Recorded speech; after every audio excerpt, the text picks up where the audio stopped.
5 países membros: Brasil, Argentina, Paraguai, Uruguai e Venezuela. 5 associados: Bolívia, Chile, Peru, Colômbia e Equador. Um livre comércio, um mercado comum, um sonho de integração regional. O Mercosul, como você sabe, é resultado de um tratado assinado em 1991. Portanto, já tem 20 anos, 21 anos, já fez sua maioridade, né? E é um exercício, sobretudo, de expansão comercial. A importância do Mercosul para a indústria catarinense brasileira é tema do programa de hoje.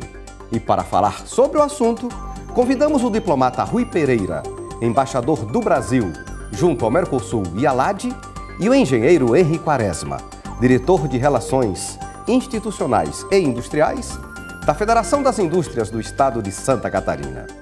Não fosse o Mercosul, a indústria brasileira estaria com grandes dificuldades. Por quê? Porque é na América do Sul, sobretudo, mas também na América Latina, um conceito um pouco mais amplo, porque inclui a América Central, não é? Vai até o México.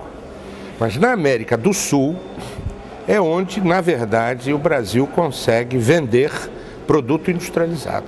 E ele foi quase que um balão de ensaio para a exportação das pequenas e médias empresas brasileiras.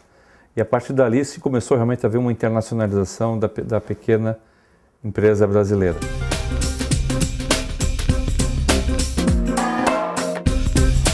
Bom, eu acho que Santa Catarina pode funcionar como uma espécie de protótipo do Brasil, né? Santa Catarina tem grandes indústrias mundialmente competitivas, algumas na área de elétrico, de material de equipamentos elétricos, pesados inclusive, que não só exportam para o mundo, como produzem no mundo. Há empresas catarinenses que têm unidades produtivas na China, na Índia, não é verdade? Essas também têm sua presença no Mercosul, mas já foram além do Mercosul. Então, Santa Catarina, não só pela alta qualidade do seu tecido industrial, mas também pelo fato de que convivem nesse tecido industrial altamente competitivo, tanto mega empresas de projeção mundial, quanto empresas pequenas e médias de alto nível em termos de gerência, de incorporação de tecnologia, de produtividade, é um dos candidatos permanentes a usufruir os maiores benefícios das vantagens que o Mercosul e a ALAD, porque a ALAD agrupa todos os países da América do Sul, mais o México, mais Cuba, mais Panamá, Nicarágua está terminando seu processo de adesão, são 13 países no total, que o Mercosul e a ALAD oferecem às exportações, sobretudo de produtos industrializados do Brasil. E nos últimos anos tem visto realmente, tem se percebido que esse sistema de mercado dos países da ALAD é um grande destino de exportações brasileiras, né? Principalmente produtos industrializados, mais do que para outros mercados que vão produtos in natura. Alguns países que integram a América Latina estão se despontando muito, como México, Peru, Colômbia, né? E estão sendo alvos de mercado e fugindo um pouco até desse processo da turbulência da crise internacional. Então é estratégico agora repensar a questão do Mercosul e a questão da América Latina. Principalmente agora, diante da crise que ameaça a economia da Europa e também a dos Estados Unidos. Há que se ter presente que a desaceleração econômica nos Estados Unidos e na Europa, sobretudo, faz com que esses dois grandes centros de produção industrial, sobretudo do mundo, estejam procurando mercados aonde desovar a sua produção que o mercado lá não compra mais. Eu outro dia vi aqui na mídia, aqui no Brasil, mídia impressa, aqui no Brasil, toda uma discussão, todo um debate sobre decisões de empresas produtoras de produtos para limpeza doméstica, por exemplo, detergentes, esse tipo de coisa, que estavam aplicando na Europa, sobretudo na Itália, na Grécia, na Espanha e em Portugal, medidas de embalagem que eram usuais nas suas vendas nos países em desenvolvimento. nos países pobres, em que as embalagens são pequenas, porque as pessoas não têm dinheiro para comprar embalagem de 2 litros, de 3 litros, de 1,5 litro. Compram sachêzinhos de 150 mililitros, de 200 mililitros. Muito bem, os europeus, depois de 60 anos de integração, estão, alguns deles pelo menos, voltando a preferir a comprar sachêzinhos. Sabe por quê? Porque estão empobrecendo-se. E isso é dramático, é muito triste. E nós devemos ficar atentos para não repetir o exemplo deles. Porque eles fizeram integração para não ter mais guerra. Eles fizeram integração sobre 75 milhões de cadáveres. Lá. Nós não. Eles lá.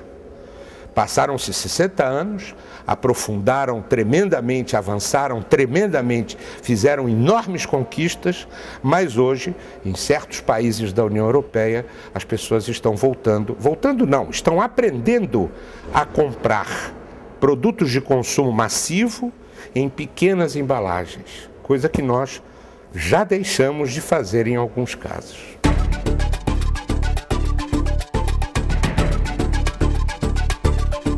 Dentro do bloco Mercosul, o Brasil, sem dúvida nenhuma, por ser a maior economia, tem entre aspas, um poder maior de pressão econômico e de influência, o que nos favorece.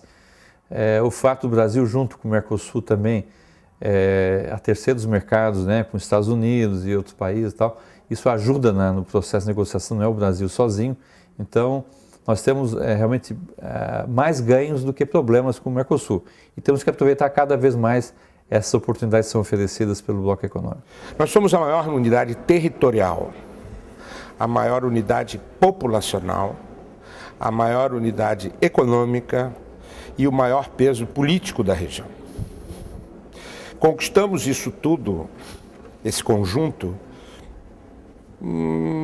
digamos que nos últimos 70 anos.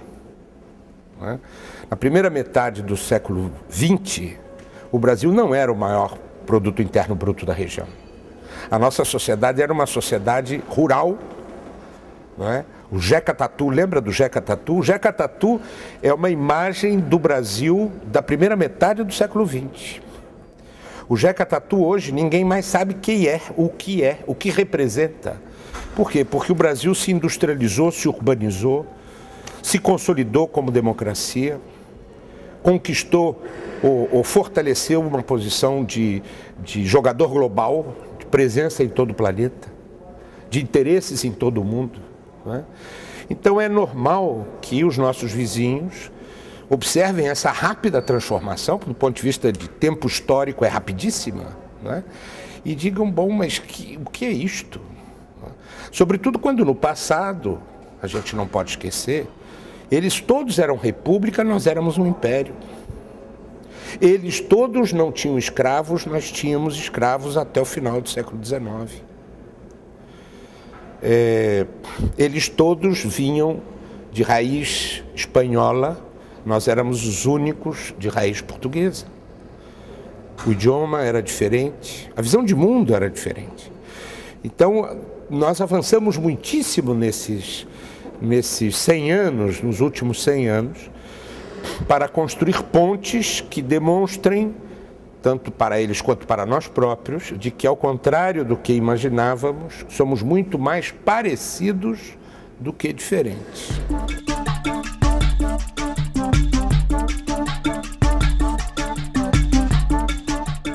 O destaque no programa de hoje é o Mercosul, um projeto de integração regional formado por 5 países membros: Brasil, Argentina, Paraguai, Uruguai e Venezuela. No aspecto econômico, o Mercosul assume o caráter de união aduaneira, mas o objetivo final é constituir-se em um verdadeiro mercado comum, conforme estabelecido no Tratado de Assunção, assinado em 26 de março de 91. É preciso ter presente que o Mercosul, que é tido como um exercício de livre comércio, um projeto de livre comércio, ele na verdade não tem livre comércio, tem livre comércio residual.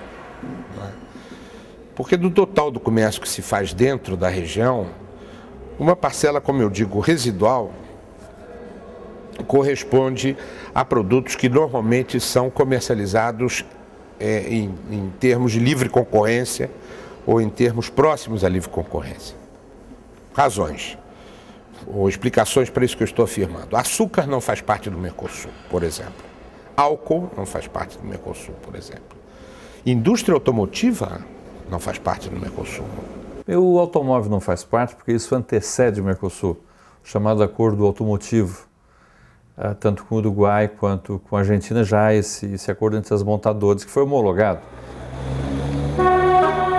O tratado automotivo, na verdade, é um tratado de complementação de peças. Então isso dá uma condição de venda de autopeças para a Argentina, do Brasil e vice-versa, como também um custo realmente sem tarifação na produção de veículos. Então as montadoras que têm base, que fabricam um tipo de veículo na Argentina e fabricam outro tipo de veículo no Brasil, conseguem fazer essas trocas praticamente sem alteração tarifária. Então isso dá uma competitividade maior para a indústria autopeça e para a indústria automotiva e sem dúvida nenhuma depois para o cliente final. E para esses mercados, isso é preciso ter presente, quase a totalidade das nossas exportações se faz com tarifa zero. E esse é um dado muito relevante, é um dado muito importante, porque evidentemente que uma tarifa mais elevada compromete a competitividade do produto no mercado ao qual ele se destina. Se essa exportação se faz com tarifa zero, o preço é como se fosse o preço do produto vendido aqui no Brasil. Porque o Mercosul tem acordos, seja entre os próprios países do Mercosul, seja deles com os outros países da América do Sul, que fazem com que hoje 77% das exportações do Brasil para a região se façam a 0% de tarifa. E isso pode ser feito em operações em moeda local, não em dólar. Então isso ajuda a se livrar um pouco da questão do câmbio internacional. A gente pode fazer negociação em real ou em pesos, né, sem fazer a conversão para o dólar. Isso é uma legislação já na prática do Mercosul. Mas não estão fazendo livre comércio, porque as decisões de importar e de exportar respondem a considerações de natureza corporativa mundial. Não é? Então, onde é que está o núcleo de livre comércio que existe, mas que não é protagonista, não é preponderante no Mercosul? No segmento onde trabalham as pequenas e médias empresas. E o tecido industrial catarinense é sobretudo, aliás, como brasileiro, é sobretudo pequena e média empresa.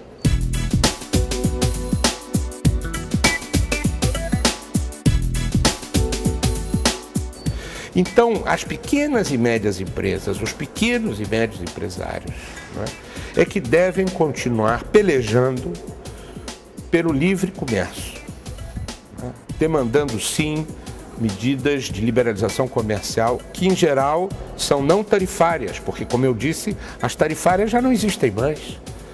Já estamos comercializando a 100% de preferência tarifária, com zero de tarifa, há muito tempo, no âmbito do Mercosul e até mesmo no âmbito da LAT. Mas sempre existem modos e maneiras, aliás, o comércio internacional como um todo, a própria OMC, luta permanentemente contra isso. O próprio G20 fez numa das suas últimas reuniões, assumiu um compromisso público, e lá estava o Brasil, estava também a Argentina e estavam os países pós-industrializados, no sentido de evitar medidas protecionistas. O que é hoje medidas protecionistas? Medidas protecionistas hoje são medidas de proteção ao mercado não tarifárias, a grande maioria, porque tarifária não pode mais.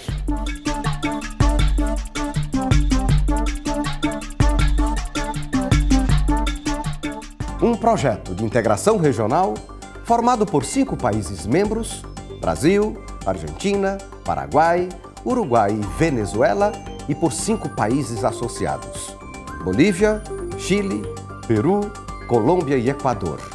O Mercosul nasceu oficialmente em 1991 com a assinatura do Tratado de Assunção e vem se desenvolvendo gradualmente com a instituição de uma zona de livre comércio, uma união aduaneira e a criação de um mercado comum.